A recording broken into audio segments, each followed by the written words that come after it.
solidaire et indépendante a été de tout moment. Ces relations, Madame le ministre, ces relations d'amitié sont les plus fraternelles entre les deux pays.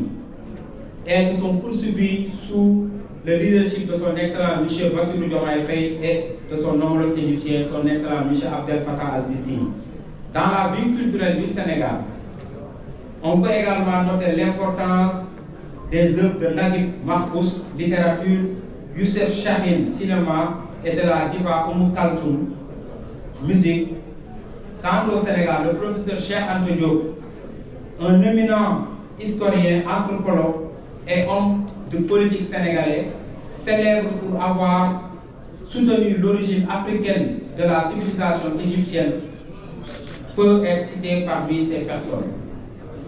La coopération bilatérale est satisfaisante au plan politique avec les visites croisées des ministres des Affaires étrangères en Égypte et au Sénégal, mais également une coopération dynamique dans les autres secteurs de coopération.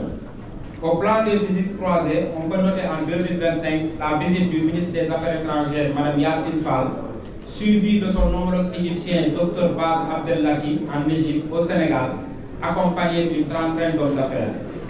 La dernière visite d'une autorité sénégalaise au Caire a eu lieu au début du mois de février 2026 avec la visite de son Excellence M. Cheikh Niang, ministre de l'Intégration africaine, des Affaires étrangères et des Sénégalais de l'extérieur, qui a permis de renforcer la coopération entre les deux pays.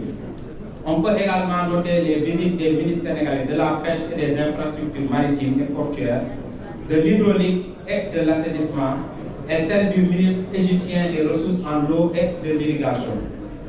Le partenariat entre l'Égypte et le Sénégal a permis l'organisation de plusieurs forums économiques entre les deux pays ces dernières années, aussi bien à Dakar qu'au Caire. En effet, on peut signaler le forum économique organisé au Caire en novembre 2023 à l'occasion de la foire commerciale intra-africaine. On peut également évoquer la mission du Conseil des ingénieurs en février 2025, effectuée au Sénégal du 18 au 22 mai 2025 par le Conseil égyptien pour l'exportation des produits d'ingénierie.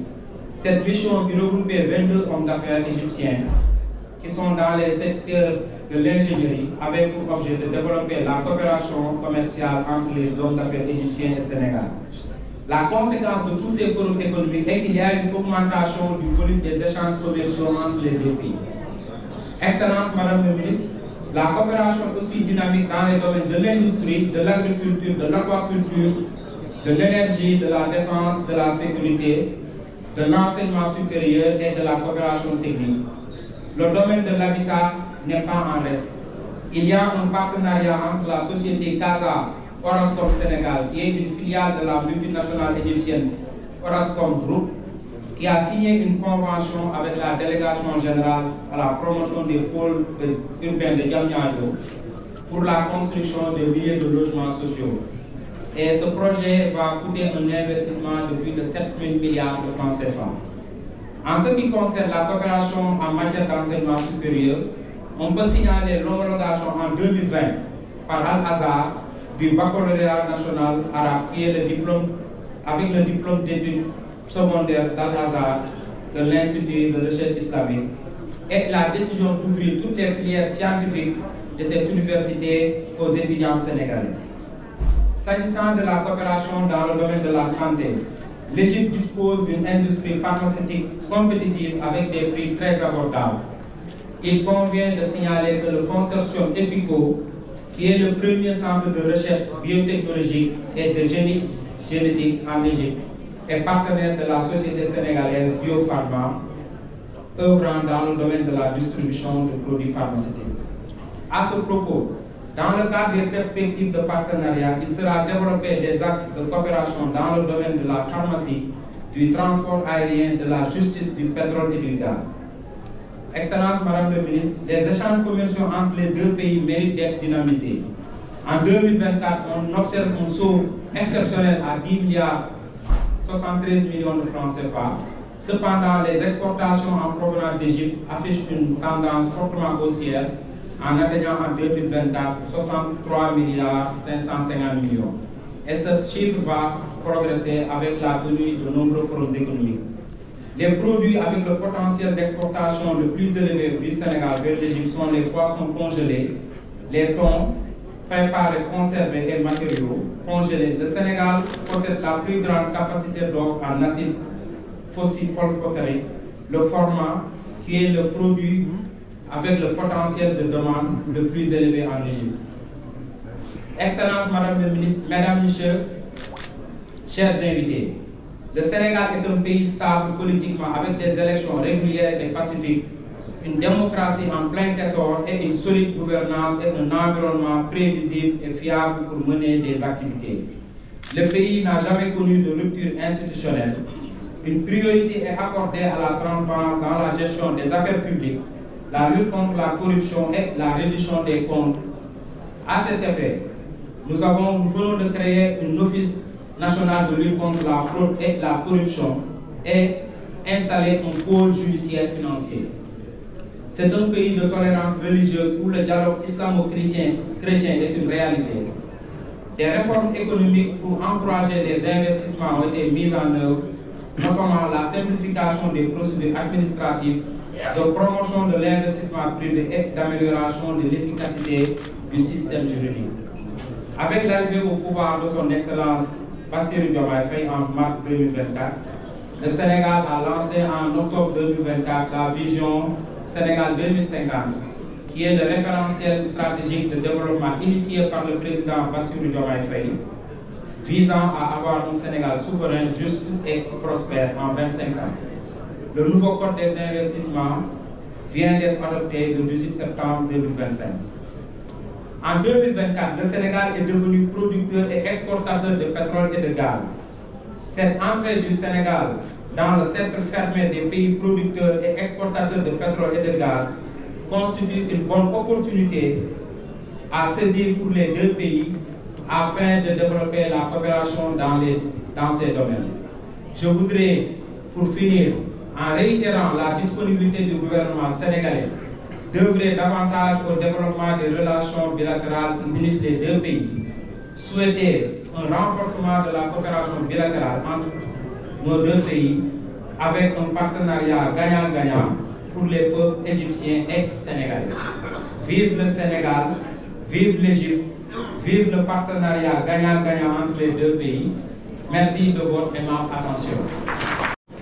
Pour le Sénégal, journée le 66e anniversaire de l'indépendance.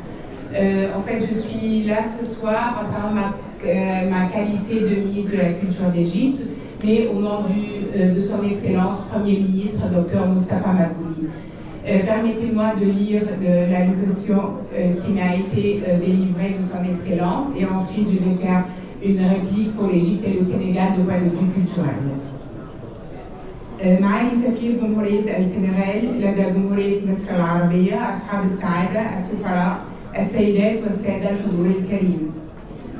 إنه لمن دواعي سروري واعتزازي البالغ أن أنقل إليكم تحيات دولة رئيس مجلس الوزراء الدكتور مصطفى مدبولي، وأن أشارككم اليوم الاحتفال باليوم الوطني لجمهورية السنغال الشقيقة. ذلك اليوم الذي يوافق 4 أبريل ويحمل في طياته فخر الاستقلال، Journée de l'Indépendance. واسمحوا لي في هذا المقام أن أنقل إليكم التهاني وأطيب التمنيات من حكومة وشعب جمهورية مصر العربية إلى قيادة وحكومة وشعب السنغال الصديق، معبرين عن صدق مودتنا وعن تقديرنا لهذا البلد العريق الذي يربطنا به شريان حياة ومصير مشترك. السيدات والسادة الحضور الكريم، إن هذا اليوم الذي يخلد ذكرى استقلال السنغال عام 1960 ليس مجرد مناسبة وطنية، بل هو محطة فارقة في تاريخ القارة الإفريقية، وتجسيداً حياً لشموخ الشعب السنغالي وإصراره على صياغة مستقبله بعزة واقتدار. إن للسنغال مكانة استثنائية في الوجدان المصري، فعلاقتنا ليست وليدة المصالح العابرة، بل هي روابط تاريخية راسخة بنيت على الاحترام المتبادل والرؤية المشتركة لمستقبل قارتنا الأم. ولن ينسى التاريخ أن مصر كانت أول دولة إفريقية وثاني دولة في العالم تعترف باستقلال السنغال في رسالة تضامن مبكرة عكست عمق الإيمان بوحدة الصف. السيدات والسادة، لقد كانت مصر والسنغال معا حجر الزاوية في تأسيس منظمة الوحدة الأفريقية، وما زال هذا التناغم مستمرا في حاضرنا، وهو ما تجلى في الزيارة الناجحة لمعالي وزير الخارجية السنغال إلى القاهرة في فبراير الماضي، والتي أكدت حيوية التنسيق والتشاور المستمر. وحين نتحدث عن السنغال فإننا نستذكر القامة الإفريقية الشامخة ليونارد سينغور، ذلك الزعيم والشاعر الفيلسوف الذي سخر فكره وقلمه لترسيخ الهوية الثقافية الإفريقية وإبراز ثرائها أمام العالم أجمع. أصحاب السعادة، إن طموحنا يتجاوز التاريخ ليصل إلى آفاق اقتصادية وثقافية أرحب، فالنمو في التبادل التجاري والفرص الاستثمارية يعكس تكامل حقيقيا بين بلدينا. وعلى الصعيد الفني والإبداعي نحيي السنغال على زخمها الثقافي من مهرجان سان لوي جاز فيستيفال الذي يمزج عظمة تاريخ هذه المدينة العريقة والمدرجة على قائمة التراث العالمي لمنظمة اليونسكو، وصولا إلى بينالي دكار للفن المعاصر الذي بات منصة عالمية تبرهن للعالم أن الإبداع الأفريقي لا حدود له. وختاما باسم جمهورية مصر العربية نؤكد التزامنا التام بمواصلة ترسيخ هذه الشراكة القوية والعمل يدا بيد مع أشقائنا في السنغال لدعم مسيرة الاستقرار والتنمية في قارتنا. أكرر تهنئة دولة رئيس مجلس الوزراء لكم بهذه المناسبة الوطنية، متمنية لجمهورية السنغال الشقيقة دوام الرفعة والازدهار ولمسيرة التعاون بين بلدينا مزيدا من القوة والنجاح.